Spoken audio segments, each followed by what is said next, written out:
Merci d'avoir choisi Radio J pour vous informer, car comme chaque semaine, on retrouve The Fake Breaker. Chaque dimanche, on casse les fake news et les discours qui les sous-tendent sur Radio J en alternance avec Jean-François Strouf, Omri Schwartz, qu'on retrouve donc cette semaine. Bonjour Omri. Bonjour Eva. Mardi dernier, Kaïd Farhan Al-Qadia a été libéré par Tsahal.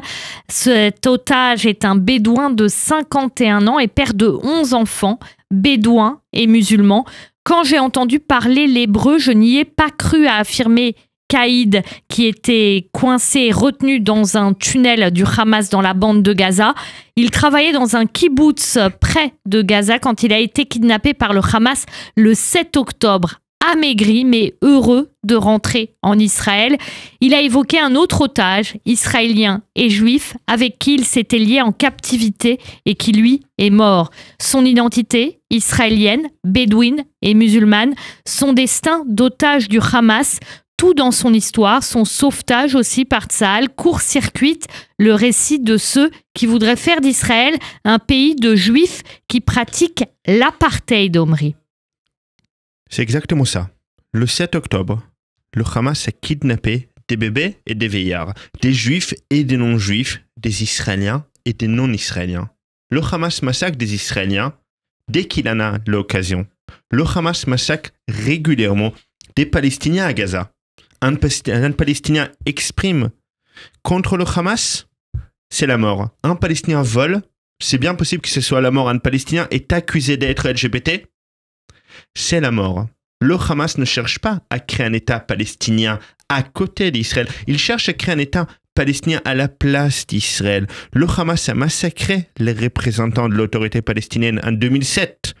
Lors de son coup d'État à Gaza, le Hamas a kidnappé des musulmans. Le 7 octobre, le Hamas mérite sa place dans le panthéon des organisations les plus détestables de l'histoire de l'humanité, aux côtés des talibans, des Khmers rouges et des bien d'autres organisations terroristes de régimes dictatoriaux.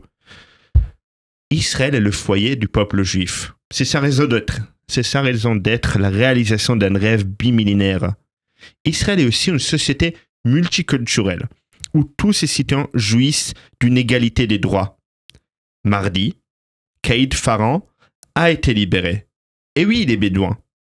Il parle hébreu et oui, il parle également l'arabe. Oui, ce nom est différent des noms courants dans la société juive israélienne.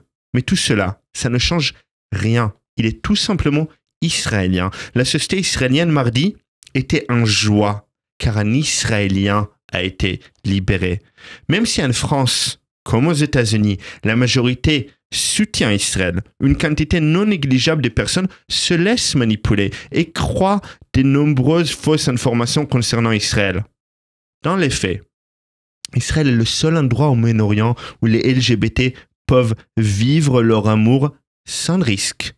Israël est le seul endroit au Moyen-Orient où les chrétiens peuvent suivre leur foi sans danger. C'est le seul endroit au Moyen-Orient qui combat la tendance chez certaines familles d'origine musulmane de tuer leur fille ou leur sœur si elle a fait, ou s'ils croient qu'elle a fait, quelque chose qui nuit à leur honneur. Ces crimes dits d'honneur, c'est lorsqu'une femme divorce, c'est lorsqu'elle n'accepte pas un mariage arrangé, ou lorsqu'elle est accusée d'avoir des relations hors mariage. Ces crimes dits d'honneur sont un fléau. Mais au moins Israël fait tout pour éradiquer cette pratique. Je ne dis pas que tout est parfait en Israël.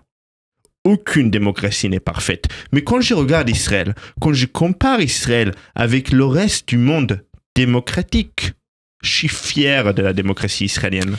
Quels exemples, Omri, de l'intégration des minorités dans la société israélienne? Un bon indicateur d'intégration est le pourcentage des personnes de chaque communauté qui accomplissent leur service militaire en Israël. Par exemple, Eva chez les Druzes en 2015, dans la plus grande ville druze d'Aliat el-Carmel, près de 81% des Druzes ont effectué leur service militaire, ce qui est supérieur à celui de nombreuses villes juives. Modine est la ville avec le pourcentage le plus élevé des personnes rejoignant l'armée pour leur service obligatoire, avec 91%. Donc le fait que dans les plus grandes villes druzes, ce pourcentage soit 81% est impressionnant. En comparaison, à Tel Aviv, ce pourcentage est de 76,8%. Donc, moins. Le service militaire, il n'est pas obligatoire en Israël ? Si, le service militaire est obligatoire en Israël pour la population juive, ainsi que pour les Druzes et les Circassiens. Pour les minorités arabes, chrétiennes ou musulmanes, ainsi que pour les Bédouins, le service militaire est facultatif, mais cela n'empêche pas que depuis quasiment la création d'Israël, des Bédouins ont servi dans l'armée israélienne. Selon les villes bédouins, le pourcentage des personnes qui décident de faire le service militaire varie entre 5% et 20%. Depuis le 7 octobre, ce chiffre a significativement augmenté. C'est la brutalité avec laquelle le Hamas a massacré et kidnappé aussi des Bédouins, ainsi que les efforts d'Israël pour libérer les Bédouins kidnappés, qui ont suscité une augmentation du nombre de jeunes Bédouins décidant de rejoindre Tsahal. Dans l'enseignement supérieur, c'est encore la même histoire. Les Arabes d'origine chrétienne, par exemple, un pourcentage en Israël sont même plus diplômés de l'enseignement supérieur que la population juive. 16% des médecins en Israël sont arabes et druzes. Ils sont bien évidemment représentés aussi à la Knesset, le Parlement israélien. C'est surtout culotté d'entendre ces fausses accusations contre Israël quand on connaît le traitement des minorités partout ailleurs au Moyen-Orient. En Judée-Samarie, en 1993, Israël cède la gestion d'une partie du territoire à l'autorité palestinienne. À l'époque, Bethléem, par exemple, les chrétiens représentaient 65% de la population. En 2024, les chrétiens de Bethléem ne sont plus que 12%. Les LGBT n'ont aucun droit dans ces territoires. Et Mahmoud Abbas, le dirigeant de l'autorité palestinienne, a clairement annoncé qu'il ne tolérera pas un seul juif dans le futur État palestinien. Israël est un pays multiculturel à majorité juive et Israël le restera, quel que soit un éventuel accord avec les Palestiniens. Par quel droit le futur État palestinien devrait-il être exclusivement musulman? Israël n'est pas parfaite, mais le pourcentage des minorités au sein de sa population ne diminue pas. C'est un cas unique au Moyen-Orient. Le harcèlement régulier des Coptes en Égypte, la disparition des chrétiens en Syrie, en Irak et en Turquie, le sort terrifiant des Yézidis en Syrie et en Irak, et un peu plus loin, le martyre des chrétiens du Pakistan. La liste pourrait continuer, mais la réalité est simple. Triste comme une minorité au Moyen-Orient est l'adage approprié pour cette région. Oui, sauf en Israël, où l'on pourra dire heureux comme une minorité en Israël. J'ai parlé de toutes les minorités, sans mentionner une grande minorité, la minorité juive, autrefois significative dans tous les pays du monde arabe, mais qui n'existe quasiment plus dans aucun pays arabe.